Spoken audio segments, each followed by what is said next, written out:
তোমারও অসীমে প্রাণ মন লয়ে যত দূরে আমি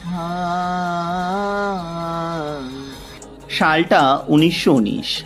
গুরুদেব তখন দেশের নানা প্রান্ত ঘুরছেন। একদিন গৌরীপুরের রাজা প্রভাতচন্দ্র বড়ুয়ার আমন্ত্রণ পেয়ে তিনি এলেন শিলচরে।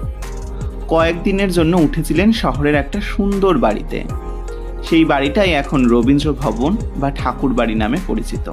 ভাবুন তো, যেই বারান্দায় দাঁড়িয়ে গুরুদেব হয়তো বরাক নদীর দিকে তাকিয়ে কবিতা ভেবেছিলেন, আজও সেই বারান্দা আছে। যে ঘরে বসে তিনি গল্প করেছিলেন, আজও সেখানে রবীন্দ্র জয়ন্তীতে রবীন্দ্রসঙ্গীত বাজে। শিলচরের মানুষেরা যত্ন করে বাড়িটা রেখেছে, কারণ এটা শুধু ইট কাঠের বাড়ি নয়, এটা বাঙালির আবেগ। এটা প্রমাণ করে